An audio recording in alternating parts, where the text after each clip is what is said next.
In this video, we're going to look at limits at infinity and horizontal asymptotes because they kind of go hand in hand. So what we're going to do is look at a function and think about x getting really, really, really big or x getting really, really, really small and see what happens to the function as that happens. So I really just want to look at this intuitively at first, and then I can show you a really easy way to figure this stuff out, okay? So if you think about this, think about x getting huge, okay? If x is getting really, really huge, and so the numerator 3x squared is getting big, and the denominator is also getting big, this x squared is also getting really, really big. Is this little plus 1, is that really going to change much when we're talking such huge numbers? It really isn't. So let's just not, it doesn't even matter. Like that plus 1 really just doesn't even matter. So I'm just going to look at 3x squared divided by x squared, okay?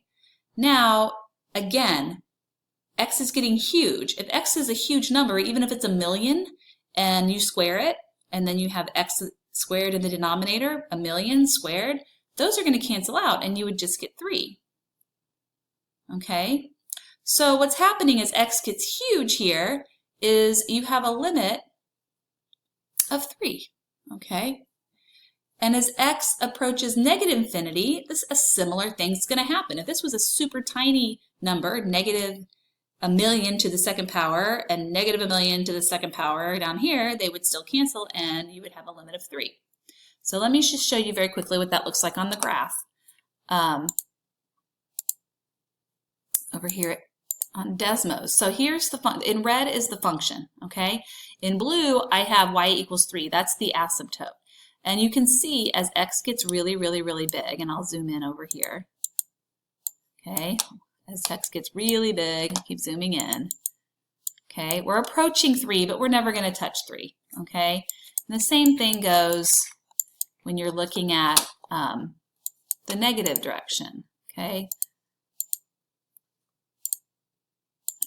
Let me get it back to where we were. Same thing goes in the negative direction. Okay, if we go way negative and we zoom in. Oops, I just lost it. I think I just lost it. Oh, let me zoom back out again. There I am.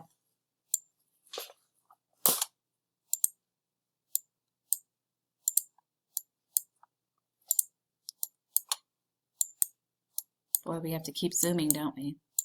But you can finally see it. See, we're getting very close to that line. Now, there's a really quick and easy way to figure these things out when you're having limits that approach infinity and negative infinity. You might notice that the degree of these two things were the same. So this is what you can do. I'm just gonna look at this algebraically. I'm gonna look at 3x squared over x squared plus 1. Now what I want you to do is we're going to basically multiply the numerator by 1 over x squared and the denominator by 1 over x squared. So what we're really doing here is we're looking at our function and we're finding the degree of the numerator and the degree of the denominator. It is 2, okay? So if you divide everything in the fraction by the highest degree term, this is what you would get. We would have 3x squared over x squared over, x squared over x squared plus 1 over x squared. Sorry, I'm really having trouble with my, what do you call it? With my pen today. Anyway, so this right here, think about this. As x gets really, really big, this is getting so close to 0, it doesn't even matter anymore. It's totally insignificant. This might as well be 0, okay? And this right here is 1, and this cancels, and that's 3. So you actually end up with, like we said before, 3 over 1, which is 3, okay? Sorry, this is really not working very well. All right, so I'm going to go to another example. I want you to kind of do the same thing with this, okay? To find the horizontal asymptote, which potentially could be, well, which would be the limit. Okay, our second degree is the highest term here. So I'm going to divide everything in there by x squared.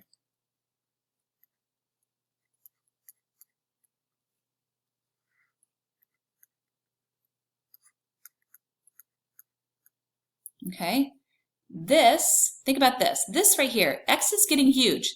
This is getting so big, this denominator is getting so big that it might as 1 divided by a huge number, it's so close to 0, it might as well be 0. The same thing's happening here. The denominator is getting bigger so much faster than the numerator. As x gets huge, this may as well be 0 as well. So you know what? And this cancels. That's 1. So you get 0 over 1, which is just 0. So there the asymptote is 0. Okay? So y equals 0 is the asymptote here, and that's actually the limit as x got huge. Okay? Let's do the same idea here. So I'm going to take 3x to the 4th divided by x to the 4th plus 1 over x to the 4th. Oops, come on. Over 3x squared over x to the 4th. So what's going on here? Without even really going through all this, what you have to remember here is the denominator is getting, the numerator here, because it's to the 4th power, is getting bigger so much faster than the denominator. The denominator would never catch up, okay? So as this gets really, really, really, really big, as x gets really, really big, the numerator is going to get bigger so much faster than the denominator. Since it can't catch up, it's just never going to reach it. So basically, there is no horizontal asymptote. The limit would be going to infinity. There would be no limit, okay? The limit would not exist. So here, there is no horizontal asymptote, okay? Oh my goodness, sorry, this is so bad. I can't seem to write with this today. Okay, and I promise I won't abbreviate this word.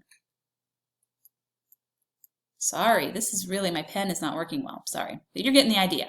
So what do you think is going to happen here? This is just like the one we did before. If I divide everything by x to the 4th, this is going to be so close to 0 it doesn't matter. This will too, and we're going to end up with 2/3, okay? So the horizontal asymptote here is y equals 2/3, okay? So did you notice a pattern? Here's what I want you to see and understand, and you need to write this down, make sure you remember it. If the degree of the denominator is bigger than the degree of the numerator, okay, your horizontal asymptote is going to be y equals 0, and you're going to have a limit as x approaches infinity, and negative infinity for that matter, at y equals 0, okay? If you have a numerator that has a degree that's higher than the degree of the denominator, then you're not going to have a horizontal asymptote. The limit's not going to exist. That function's going to be getting bigger and bigger and bigger, or conversely, if it's going in the negative direction, smaller and smaller and smaller, and it's never going to converge anywhere. If your degrees are the same, okay, if your degrees are the same, you might have noticed that your asymptote is the ratio of the lead coefficients, okay? So that is just the 3 possibilities, and that's what you would have. You would either have y equals 0 as the horizontal asymptote, y equals some number, which happens to be the coefficients of the lead coefficients if these degrees are the same, or you won't have an asymptote at all. And that's pretty much the way you can do all of these types of problems with their limits. Like I said, the limit is pretty much the horizontal asymptote, if there happens to be one.